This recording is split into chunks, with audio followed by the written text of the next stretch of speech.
Notre invitée est Madame Bouaben Eiram Adoudé. Elle est conseillère municipale Golfe 2. Elle est également la présidente du Centre des femmes d'appui à la décentralisation. Avec elle, nous allons parler du genre et de la décentralisation. Madame Bouaben, bonjour, vous allez bien?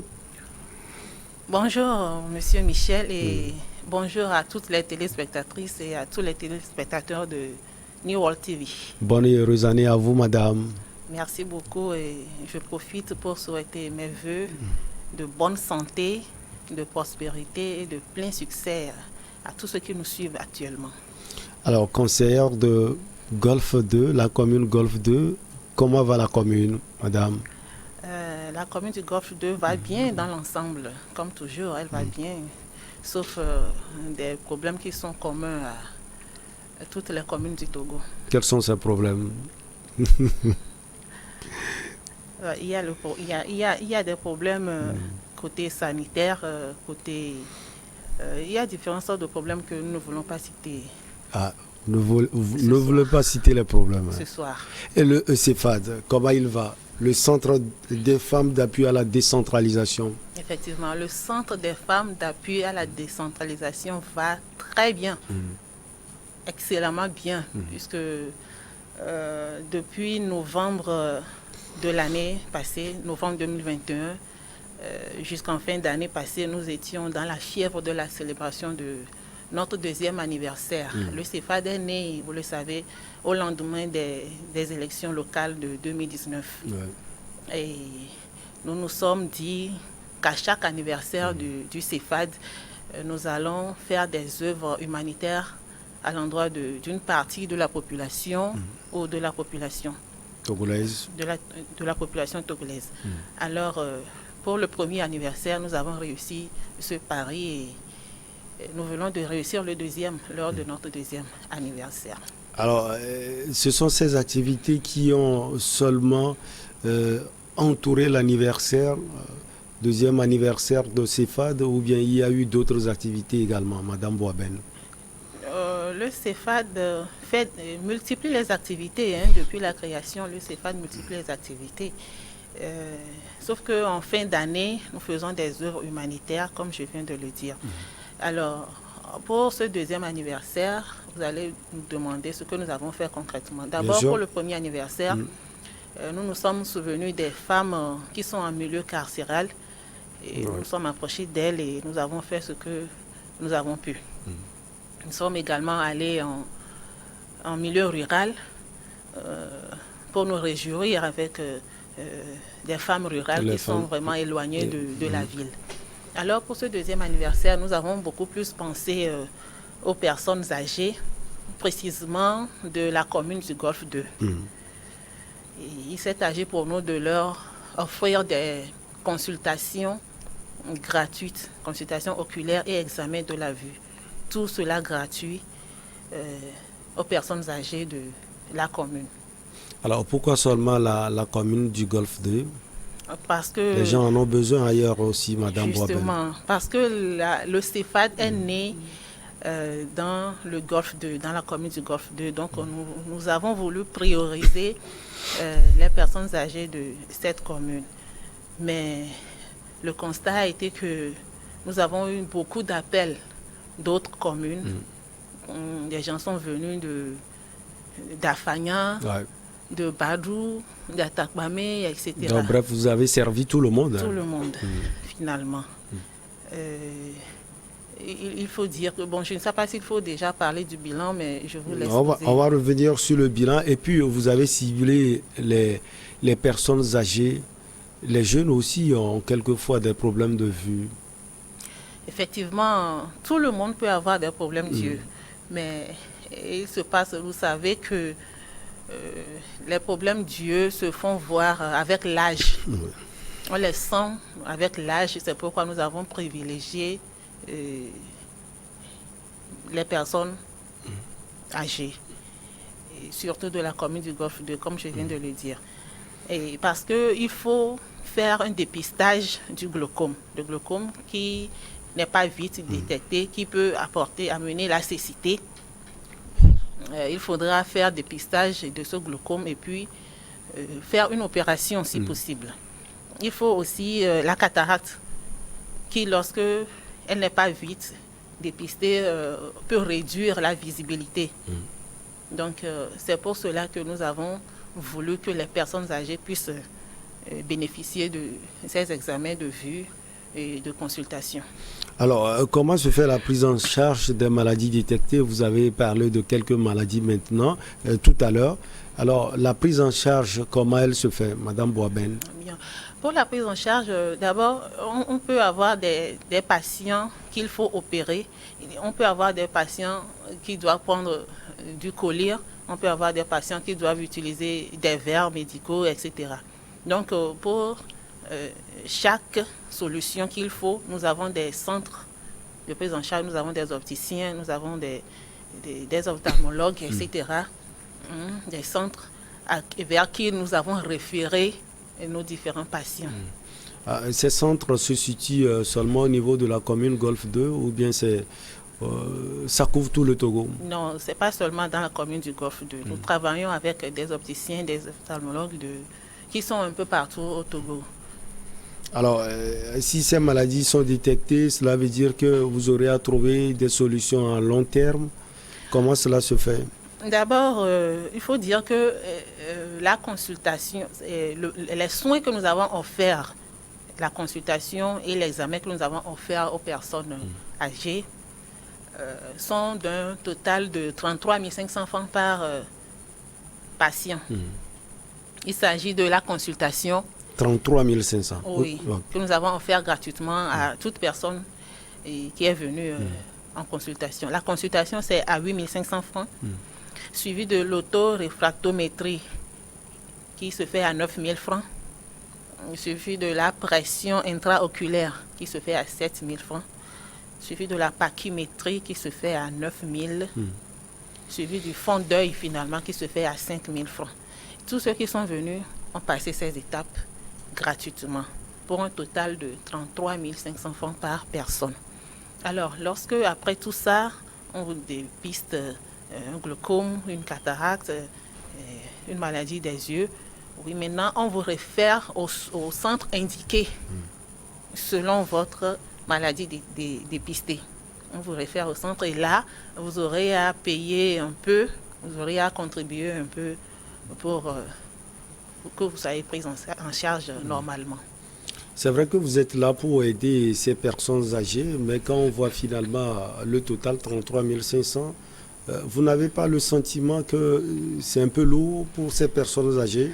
Justement, c'est un peu lourd. C'est pourquoi le CEFAD leur a offert cela gratuitement. Les personnes âgées sont venues en consultation et tout cela, les 33 500 francs, c'est le CEFAD. Ah oui, c'est le CEFAD qui les a payés. Voilà, le CEFAD a fait ça en partenariat avec le cabinet d'ophtalmologie du docteur Ekanou, que nous saluons au passage. C'est lui qui a été notre partenaire pour cette activité. Alors, quand on vous demande concrètement pourquoi les personnes âgées, qu'est-ce que vous pouvez dire, Madame Boisben? Merci beaucoup. Les personnes âgées, parce que c'est elles qui sont beaucoup plus exposées à cette maladie, à ces maladies d'yeux, comme je viens de le dire. Une personne à 50 ans, par exemple, qui ne se fait pas consulter, peut perdre la vue ou bien peut avoir la vue réduite, la vision réduite à partir de 60 ans et devenir aveugle finalement entre 65 et 70 ans, par exemple. Alors, le besoin se fait beaucoup plus sentir chez les personnes à partir de 50 ans. C'est pourquoi nous avons privilégié les personnes âgées. Alors, si on veut faire le bilan de toutes vos activités, qu'est-ce qu'on peut mettre dedans, à l'actif et au passif?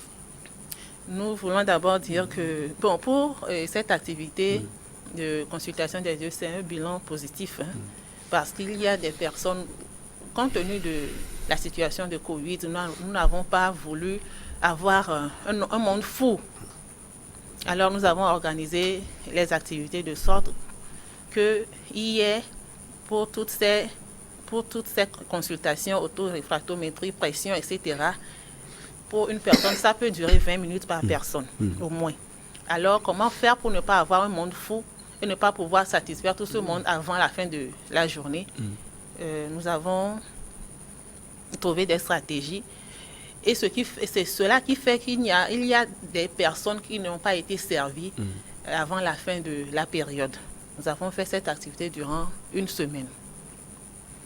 Alors, vous avez aussi d'autres activités. Oui, c'est vrai que les fêtes ne sont pas encore finies complètement. Oui, j'y viens. Oui, allez-y. Et pour cette consultation des yeux, il y a plus de 100 personnes qui ont été consultées gratuitement et qui ont été référées dans des centres de prise en charge. C'est un bilan positif parce que je viens de le dire, il y a des personnes qui nous ont appelés depuis l'intérieur du pays. Ce que nous avons prévu pour les personnes âgées du Golfe 2 seulement, il y a des gens qui sont venus de Badou, d'Atakpamé, d'Afagnan et autres, juste parce que c'est intéressant et c'est gratuit. Et il y a la demande. Jusqu'à ce jour, nous ne continuons pas à recevoir des appels pour nous demander de reprogrammer encore cette activité afin qu'ils bénéficient encore de ces consultations. Parce que ce n'est pas, vous venez de le dire, c'est lourd pour le Togolais lambda aujourd'hui c'est très lourd. De prendre 33 500 francs et aller faire une consultation et un examen complet des yeux. Donc, bilan positif et satisfaisant. Nous profitons même de l'occasion pour demander partenariat et de bonne volonté qui pourront nous aider afin de relancer cette activité pour d'autres personnes qui nous sollicitent encore aujourd'hui. Maintenant, allez-y. Oui, pour les activités toujours des périodes de fête, le CEFAD s'est rapproché, a partagé un repas avec les enfants de rue, et les enfants de rue, les orphelins déshérités, les enfants qui dorment dans les marchés, etc.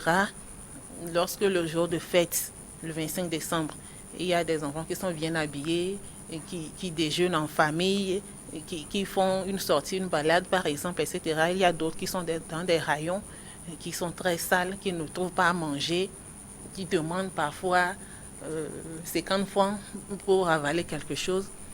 Le CEFAD s'est rapproché de ces enfants le 25 avec un repas bien chaud que nous avons distribué. Et pour raison de Covid, nous avons rassemblé les enfants en différents quartiers de la commune. De la commune Golfe 2. Oui. Et tous les enfants ont été servis ou bien la sélection a été faite comment? Oui, ces enfants qui errent dans la rue, ces enfants qui sont orphelins, déshérités, ces enfants, nous avons fait d'abord une enquête. Nous avons fait une préparation en amont avant le jour-là. Alors, la distribution a été bien faite, je peux dire. Alors, tout à l'heure, vous avez lancé un appel à un financement. Cela veut dire que CEFAD travaille sur le plan financier seul. Vous n'avez pas de partenariat. Effectivement, le CEFAD n'a pas de partenaire. Et nous saluons encore de passage Dr Ekanou, qui a été notre partenaire pour cette activité d'examen de la vue pour les personnes âgées. Oui, c'est lui qui a été notre partenaire. Et en général, le CEFAD n'a pas encore de partenaire. Et la commune financier. Golfe 2 elle-même, elle ne vous aide pas, la commune? La commune nous aide lorsque nous avons besoin, par exemple, de local pour nos formations, pour faire une formation à un groupe de personnes. La commune nous offre le local. C'est déjà un partenariat aussi qu'il faut saluer. Maintenant, le partenariat financier, c'est l'occasion de lancer un appel à toutes les bonnes volontés qui voudront bien nous aider à continuer nos activités de promotion et d'incitation des femmes à s'approprier le processus de décentralisation et de développement de notre pays, le Togo. Et comme vous lancez l'appel par le biais de Niveau TV, après je vous envoie à la direction commerciale. Il n'y a pas de souci. Il n'y a pas de souci. Alors, vous avez organisé aussi quelques activités en 2021, Madame Bouaben. C'est l'heure du bilan pour toutes ces activités organisées au niveau de la commune Golfe 2. Effectivement, il y a plusieurs activités que nous avons organisées avec brio et réussite l'année qui s'est écoulée, l'année 2021. Nous avons, entre autres, formé des femmes fonctionnaires sur le thème « Comment réussir son activité professionnelle en tant que femme, épouse, mère, comment réussir son activité professionnelle. Nous avons formé des femmes fonctionnaires sur ce thème. Nous avons formé des volontaires d'engagement citoyen qui sont sur le territoire de la commune Golfe 2. Ils ont pour rôle, ces volontaires? Oui, de rendre propres les établissements, les endroits insalubres de la commune, etc. Oui, ils sont des volontaires engagés. Hein. Ils travaillent pour la commune, mais ils n'attendent pas d'être un salaire. Un salaire, oui. Voilà. Donc nous les avons donné une formation, sinon un ajout, un appui sur le civisme, la citoyenneté, comment gérer la chose publique, comment en prendre soin, etc. Nous avons fait formation à ces VEC, comme on les appelle. Et dans l'exécution, ils font bien le job? Ils font bien, ils sont à féliciter. Hein, ils sont à féliciter. Et comment vous comptez les féliciter? Là, le CEFAD ou la mairie ou le Togo. Ouais. Bon, on commence par le centre. Le centre, et oui, puis le centre, c'est déjà un appui pour leur donner une formation qui leur permette de bien faire, de mieux faire ce qu'ils font déjà. C'est déjà quelque chose que le CEFAD leur a fait. La formation, elle est excellente, mais ce qui est ailleurs, important cette formation aussi, doit être payée. Ailleurs, la formation est payée. Oui, mais lorsque le CEFAD leur offre cette formation gratuitement, c'est pour leur bien. Alors, le CEFAD fait quelque chose déjà pour ces VEC. Nous avons aussi organisé des femmes rurales, des femmes de Globateme. Nous les avons fait des formations sur des AGR parce que lorsque nous voulons que la femme participe au développement de sa communauté, lorsqu'elle apporte aussi son savoir-faire, il faut qu'elle soit autonome financièrement, il faut qu'elle ait quelque chose elle aussi. Donc nous avons en milieu rural ce dont ces femmes ont besoin, à part les travaux champêtres peut-être, on leur a appris à faire de petits trucs, des AGR comme on le dit souvent. Et nous avons aussi organisé des veuves dans notre commune parce que être veuve ce n'est pas une fin en soi. Hein. On peut du jour au lendemain perdre son époux, mais ce n'est pas la fin du monde. Comment vous les organisez, Madame Boaben? Oui, on appelle vous les femmes à une réunion. Et en réunion, on discute, on voit ce qu'on peut faire, ce qu'on on peut faire pour se relever lorsque la famille, la belle famille, laisse de côté la veuve, la chasse de la maison, par exemple, avec les enfants. Et quand vous entendez les témoignages, ça donne des frissons. Alors, comment faire pour redonner de l'espoir à cette femme délaissée? Comment lui permettre de vivre encore avec ses enfants, d'avoir de l'espoir pour le lendemain, etc. Nous avons organisé des veuves dans notre commune. Vous avez le sentiment que l'espoir renaît en ces veuves? Oui, et très prochainement, nous aurons encore une réunion, je veux dire, avec ces femmes et faire un projet proprement dit pour les aider. On est dans la projection. Quel projet, par exemple, madame, pour les veuves? Oui, un projet, par exemple, pour les aider financièrement à rehausser le niveau de leurs activités, par exemple. Oui, pour celles qui ne font rien, un petit prêt, par exemple, pour commencer un commerce. D'autres qui font, mais ce n'est pas encore cela. Comment les pousser, leur donner un coup de main. Déjà, même les conseils qu'il leur faut pour quitter l'étape zéro, pour prendre son envol. Oui, nous y pensons. Avant de parler de votre engagement et surtout l'engagement des femmes, parce qu'on le voit par votre truchement, on voit l'engagement là des femmes dans la décentralisation au Togo. Vous avez des perspectives d'avenir sans doute pour 2022 et pour les années à venir, Madame Boaben, pour le centre bien sûr. Effectivement. Depuis sa création, le CEFAD a beaucoup plus travaillé dans le Grand Lomé.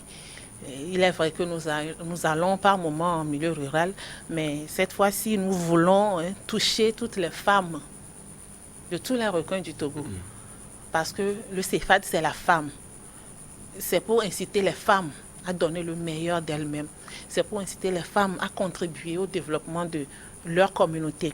Et lorsque ces communautés sont développées, c'est la région qui est développée, c'est le Togo qui est développé. Alors, il ne faut pas seulement se concentrer et dans la capitale ou bien dans le Grand Lomé. Nous voulons maintenant avoir des antennes du CEFAD au Togo, jusqu'au nord du Togo. Nous voulons avoir des antennes du CEFAD, et pas seulement des antennes, mais des antennes qui travaillent effectivement, qui s'approchent des femmes pour les toucher et avoir gain de cause. Alors, Madame Boaben, on voit votre engagement non seulement au niveau du centre CEFAD, mais également au niveau de la commune du Golfe 2, au niveau global, c'est-à-dire au niveau de tout le Togo. Est-ce que vous voyez aussi cet engagement des femmes comme vous dans la décentralisation? Oui, bien sûr. Déjà, les collègues conseillères qui sont élues, c'est parce qu'elles sont engagées qu'elles sont allées aux élections municipales et elles sont élues. Elles sont élues, c'est parce que la population a eu confiance en elles qu'elles sont élues. Alors, il y a beaucoup de collègues qui travaillent, qui sont engagés comme nous, et même plus que nous, je veux dire, et qui peut-être ne sont pas sur les réseaux sociaux forcément, ou qui ne sont pas sur New World TV, invités par New World TV, par exemple, mais qui sont engagés dans les régions, dans les différentes régions de notre pays. Vous communiquez souvent avec elles. L'engagement là, il est à quel niveau? Si on prend par exemple d'abord, on ne sait pas si vous êtes en contact avec En contact, bien sûr. Kara, Takwabé en contact, bien et autres. sûr. Nous avons une plateforme de conseillères d'élus locaux, des femmes élues locales. Alors, les activités que nos collègues font, par exemple à Dapaon, elles partagent avec nous ces activités, comment ça se fait, l'évolution, et puis nous échangeons. Nous donnons des conseils, nous donnons des conseils, et ce qu'il faut faire prochainement et comment il faut le faire. Parce que une seule personne ne peut pas tout faire à la fois. Et il faut, lorsque nous sommes dans le Grand Lomé, par exemple, il y a une qui évolue à Dapaon, par exemple, une autre qui évolue dans la région centrale, etc. Alors, il faut encore que les femmes s'engagent davantage, c'est vrai. Il faut le dire, il y a des collègues qui ne baissent pas les bras. Voilà. Oui, il est question aujourd'hui de l'engagement des femmes, surtout dans la politique en général. Et on voit également le chef de l'État qui se bat pour que les femmes puissent avoir une place de choix dans la politique au Togo. On voit les femmes au niveau du gouvernement. Notre Premier ministre, c'est une femme, la présidente de l'Assemblée nationale également. Alors, vous, au niveau des mairies... Secrétaire de la présidence. Oui, Madame Johnson. Au niveau de la mairie, quel message vous passez à nos jeunes sœurs qui étudient et qui font d'autres boulots pour les aiguillonner aussi à s'engager demain dans la politique? Bien sûr, merci beaucoup pour cette question. Nous avons même fait une formation aux jeunes élèves et étudiantes de la commune du Golfe 2. Et ce sont les femmes que vous venez de citer que nous avons données comme exemple. Elles ont étudié, elles se sont battues pour être là où elles sont aujourd'hui. Alors, ces femmes que vous voyez sur les écrans, vos petits écrans de télévision à la maison, si vous voulez être comme elles demain, mais il faut apprendre, il faut étudier, il faut être sérieuse envers soi-même, envers ses parents, envers les études. Et il ne faut pas s'amuser en faisant de telles formations même dans la commune du Golfe. Le CEFAD fait cette formation aux jeunes filles. Vous leur dire de tout faire pour ressembler à Madame Yawa Kuegan, par exemple, maire de Logou. Maire de Logou. Madame la présidente de l'Assemblée nationale, la secrétaire de la présidence et autres. Oui. Et pour ressembler à ces femmes, il faut travailler. C'est le message que vous transmettez. Il faut travailler. Il faut faire il faut prendre ses études au sérieux. Il faut étudier. Faut pas laisser tout vent qui souffle nous emporter. Non. C'est vrai qu'il y a des moments qui seront difficiles. parce que ce n'est pas toujours rose. Hein. Quand on parle d'études, ce n'est pas toujours rose. Il y a des jours où ce serait difficile, mais il ne faut pas faire des choses avant le temps. Il ne faut pas faire des choses avant le temps. Et lorsque c'est le moment des études, il faut se consacrer aux études. Lorsque ce sera le moment peut-être de se marier, on va se marier. Et aussi pour se marier, il faut savoir choisir. C'est important. Le mari. Parce que, quoi qu'on dise, il y a des hommes qui ne voudront pas être époux de femmes leaders. C'est vrai. Voilà. Donc, si vous avez une vision, il faut savoir choisir son partenaire en conséquence. Pour que ce partenaire que vous aimez aujourd'hui ne soit pas demain un obstacle. Madame Bouaben Eiram Adoudé, ça a été un plaisir de vous avoir sur ce plateau. Vous avez un dernier mot sans doute. C'est un plaisir partagé. Merci beaucoup à New World TV qui nous a invités et reçus sur ce plateau. Nous faisons encore appel une fois aux bonnes volontés pour aider le CEFAD financièrement et sur d'autres plans à gagner beaucoup plus de femmes pour que ces femmes s'approprient le processus de décentralisation et de développement engagé au Togo. Vous êtes conseillère municipale Golfe 2. Vous êtes également la présidente du Centre des femmes d'appui à la décentralisation. On marque la pause donc pour le journal et derrière on reçoit nos invités pour Regard Croisé.